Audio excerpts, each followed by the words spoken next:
because it just feels like you've done a lot of things, but then you waited for that one opportunity for you to really show that, yeah, this is who you are as an individual who has actually gone through different obstacles and hustled in the streets of Lagos, not even just in Lagos, and now you're being heard, so the time is now.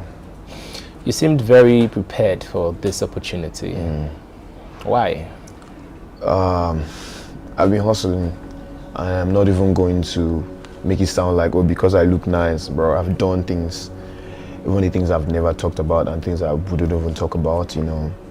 But yeah, I prepared my mind for everything, and above all, I just told myself to stay positive. Be it through the audition stages, whether or not I got a call back, I just remained so positive. Yeah. I can relate to what you're saying. You know, those period of incommunicado, you're always picking your phone and expecting their call. Checking mails and stuff. Checking mails. And even when you pass a particular phase, but it looks like the tension gets higher the more stages you pass. Yeah, actually. Because like you're getting close, but there's still that even level after of medicals, you're still not safe. You're still not safe. Even after lockdown, you're still not safe. Until you get on the stage and walk into the house.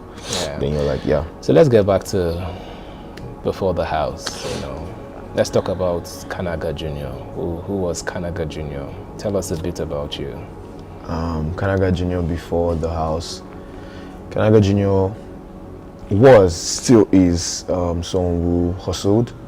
Started acting professionally in 2020 after the lockdown. Came back to Lagos because lockdown held me in Abia State, and my eldest brother was the first.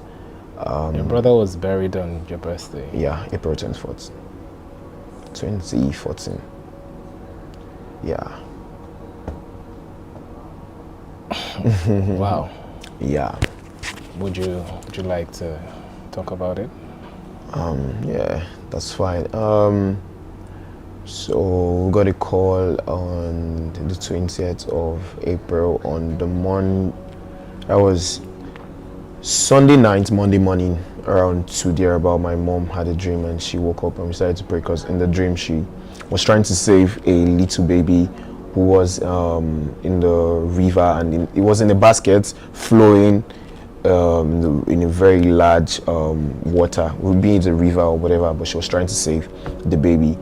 So she couldn't reach the baby and the water just took the baby. And we woke up on Monday morning, followed my mom, because at that time I wasn't even really doing anything. Okay, at that time that was when I was teaching, right? No, at that time I was still in secondary school. Cool. So I followed my mom to a working place, and we got a text message from my dad, and my dad said he's coming to Lagos. And my dad at the time was posted to Ilorin. My dad is a military personnel, rest in peace. He told us he was coming back to Lagos, so my mom had to go to our workplace, sign in, then we rushed back so we could make food for my dad. But before we got back, my dad was already in the house. We started to see family members coming from the eastern part. My auntie flew into Lagos. Family, church members were coming to. So people started coming to the house, and it was looking so weird. So because I was literally the last person that saw my brother, because in the year 2014, that was the same year I went to represent my secondary school, Air Force Comprehensive School, Ibadan, for all Air Force games. I played football and I played basketball. So we were in Nnamdi Azikiwe Stadium, and my brother was a student of UNEC, University of Nigeria, Enugu campus. So he was really close to the stadium. Every day he comes to like check on me and stuff. So they were trying to break this news to my mom. Obviously, they did not want me to be in the house at the time. So my auntie sent me on an errand that was not even making sense at the time.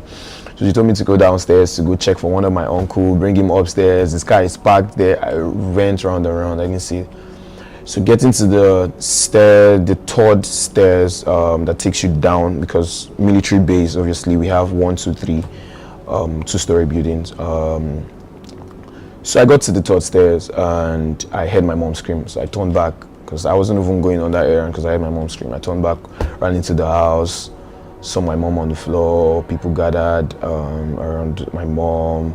She started saying, your brother. I was like, what's wrong with my brother? I sat on the floor with my mom and she told me, your brother is dead. I was so shocked because I traveled back to Lagos, I think 3 days after, and that was when my brother died. Yeah, so I think I came to Lagos after the games.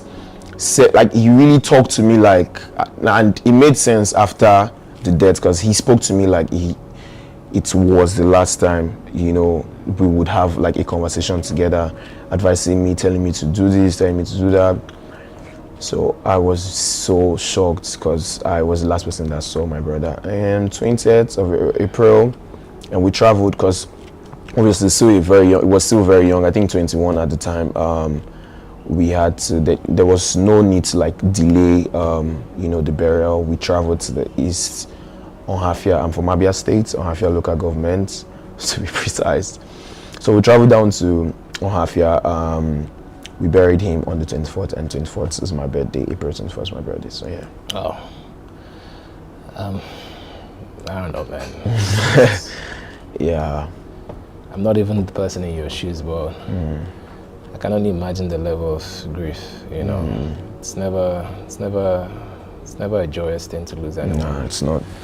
It's going to go to Abia for just the weekend for my mom because there was going to be a coronation in the church, so I needed to support my mom. So we traveled in March to the village, right? And we went Thursday, Friday, Saturday, Monday. Lockdown began. I just went with the school bag, you know, and that was how lockdown held us down there. And 2020 was still the year where I was trying to, you know, jack back because I really love basketball a lot, and I felt like that was the time I really wanted to chase the basketball during papers process, this, but lockdown came, and I went back to, you know, hustling, acting, auditions here and there, times where like you go for auditions and you're like number 275. Tell me about it. And all of those things, you know, shortly in mainland, mostly, you know, looking for gigs, trying 9 to 5 in marketing and sales, and you know, Kanaga Junior has just been hustling, and I still. After the time I did like private lesson as a private lesson teacher, so like some kids just within the neighborhood, so I could just leave the house because if you keep me in a particular seat, I won't stay there for long. I would want to live there. I don't just want to be kept in a box. Right. So hence, while I was growing, I started to open myself to different things so that I could see that yes, Kanaga Junior, you can actually style, you can actually put things together, you can actually do this and that, and still play basketball, still go and play my football. So yeah, I've just been doing a lot, like self-discovery, still something. I'm still discovering some other talents up until this. Even when I got into the house, there are things I did, I was like, oh yeah, I actually pulled this off. You know, so before the house, I've been hustling. Yeah. Now after the house, I'm still going to go back to that, and you know, just trying to make that name a brand and create opportunities for people. Okay, that's good. You've not done bad at all. I think in the house, a lot of people saw your potentials, and I'm pretty sure that a lot of opportunities will come your way. Amen. Now that you're out. Tell me a bit about your family. Family of 6, 4 kids. My parents obviously I had 2 brothers. I have 1 now. Lost my immediate elder brother in 2014, April 20th, who was buried on the 24th of April, my birthday. My G, nah, for real. Don't fuck up. Wake up. Don't fuck around. Wake up. Don't sleep. You're ready. I'm on Nigeria with the media rounds. It was crazy. Yeah, I went over there to stay for a little bit. I went to the US, just stay for a little bit to see family, do some business stuff. Then I came back here. I don't know what. When are you going to Nigeria? How long are you staying for in South Africa? In SA. I don't know. I just bought that ticket, but I think I must stay here for maybe 10 days or so. I got other plans. I'm planning on doing some stuff with Juicy. Yeah. Who's he? I don't. Yeah, this I game don't is know, I crazy think right now. Wednesday is when we're leaving. So I actually do not know, man. Hey. See you there. Kanati Force. See you there. Hey, Marvin, I beg. Marvin, I beg. Man, leave me. Where the ship go?